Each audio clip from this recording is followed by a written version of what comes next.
Most of the cars have a reserve fuel switch in it, so the guys know about a lap ahead of time when it's going to run out, so they'll fill it sputter, they'll tilt that up. And Sorry, James. Kyle Busch almost saved it. He collects Logano, and he's in the wall with Keselowski. Yeah, you saw Joey Logano trying to keep Kyle Busch behind him, tried to block him, and Kyle went to the inside, and I think they made a little bit of contact and around. And it's trouble with the 18 for the defending NASCAR champion, Kyle Busch. Tire rubber blowing up. Vince. They came on the radio and told Kyle Busch he had a tire rub. That was the issue coming to pit road. Boy, I don't see. Well, he's down on the apron in turn 1, Jeff. That's a long way around. Well, that did not work out for. Kyle Busch turns Chase Elliott. Hard into the wall. And almost back up into traffic. Clint Boyer. I don't know if he misjudged trying to side draft Chase Elliott, but definitely turned him.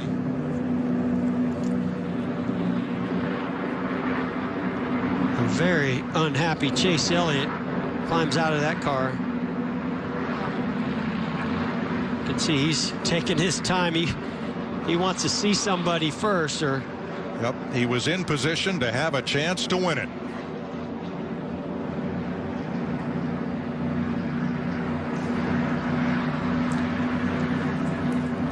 11th caution flag. Oh boy. On the outside of Kyle Busch. Still 4 wide going into 3. Oh, hang on. Boy, And he does. great save by Eric Almirola.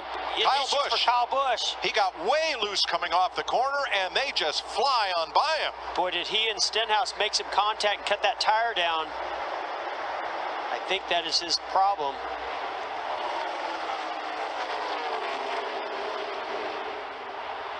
Oh, look at the left rear tires down. So somebody made contact, he and somebody else made contact with the left rear. Will be a pass-through penalty. They won't have to stop, but they're going to be on borderline going a lap down. Kyle Busch with the big issue. Went to the top of the racetrack as if perhaps a tire issue. And drops toward the back. With the left rear maybe down. Now Mike and Jeff. Kyle Busch, heavy contact. Wow. With 9 laps to go in stage 2, Kyle Busch Now that's piles up his Camry. That's something you don't see very often.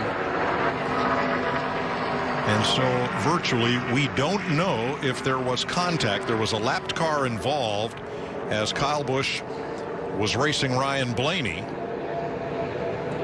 Well, the GPS is what, sets this up.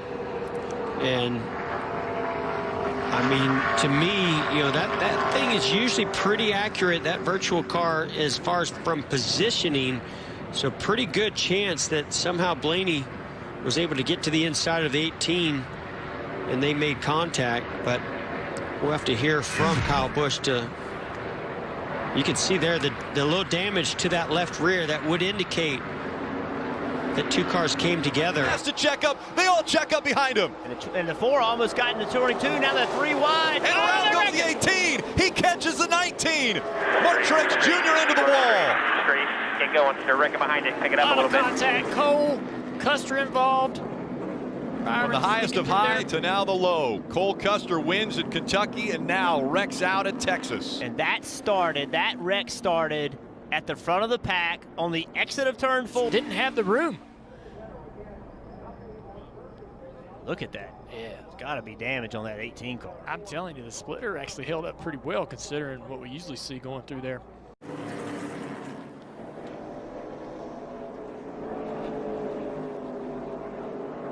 And the wait will have to continue for Kyle Busch fans to see him in victory lane. He has just brought out the first caution. Huge damage to the right side of that car. Running in the 6th position. Turn 2, that's, didn't see getting in down into turn 3. Oh, gosh. It looks like our flat right front tire. Car just goes straight. Look at the right front tire's already off the wheel almost. Look at that. That's a big hit. Right along with him.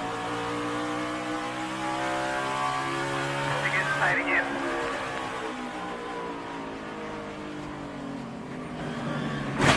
get a flat, and we're in the wall. Second, and then that battle for third. Jimmy Johnson has it.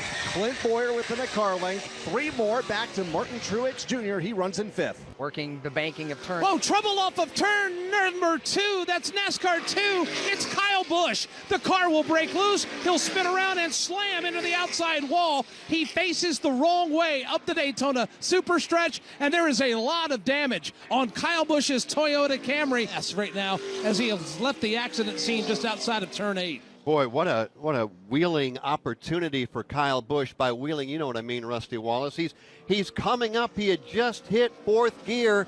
You're going, all right, man, let's go. Just keep digging. Let's just get this race over. It's been awful for Kyle. And then all of a sudden you can see inside the car, courtesy of a race monitor that we have, the tires go out, and Kyle's just trying to hold on. Yeah, you can tell coming off a NASCAR turn 2. I mean, that's a pretty high rate of speed. I mean, he's probably grabbing 3rd gear at the point right there, and you just saw on our replay. Up into the wall he goes. The 18 also in the wall. Eric Jones gets caught up in it as well. The big one does happen. The 47, Ricky Stenhouse Jr., McDowell. Austin Dillon caught up in this. No way Kyle Busch could really do anything there. And then everything behind it just is complete chaos. A huge hit by that 37. Yeah, gets Ryan turned Preece back up the racetrack. Yeah, head on into that outside wall for Ryan Preece. He's had some hard hits this year. Yes. Let's go to the outside. And around they go. The 10 of Eric Almirola. Up in the air is the 18 of Kyle Busch. Ryan Blaney is caught in it as well. Can't tell who is wedged up against the wall with Almirola. The 18 was airborne. 88, probably thinking inside. He gets a big push right there. He's kind of always forced to make a decision, forced to go to one side or the other because of the aggressive push from the 22.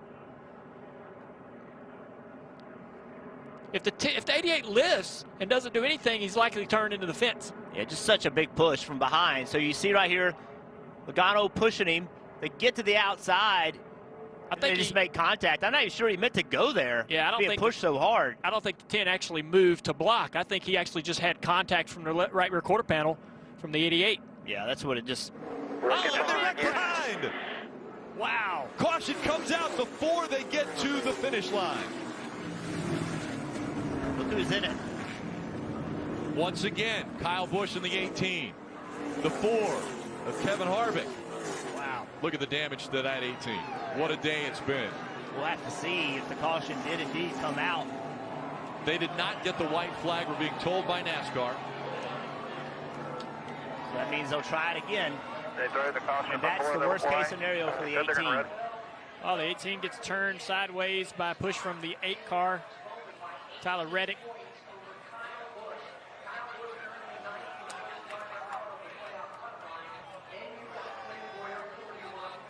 '19 caught up in it. Martin Truex Jr. And a lot of damage there to that right front. We've seen it all day, guys. The pushing from behind right there. And remember, Reddick has damage to his nose that may have contributed to it a little bit and how he was able to push the 18. Plus, the 18 had damage as well. Yeah, the 18 car's got a ton of drag and a damaged tailpiece. And the Joe Gibbs Racing cars involved right there, as well as that 4 of Kevin Harvick. Before the white flag was, he needs the position. Oh, Harvick spins the 18. Turns into the 18. He turns as well. The 18 crosses the start-finish line. And a little bit in disbelief. Not that Chase Elliott won the race. We saw Truex and Elliott have great cars all night. I'm not shocked that one of them could win, but I thought for sure it would be down to Denny Hamlin and Brad Keselowski on who would be eliminated. I know this isn't Kevin Harvick's best track, but never did I see just an ill-handling race car and an untimely flat tire. I mean, not completely on the 4 car, some bad luck. Contact with another driver gave him a flat tire. They recovered, and I mean, once again, Martinsville never disappoints. The drama, the pressure that these drivers are under, the close proximity of short track racing, I think only makes it more exciting. He took credit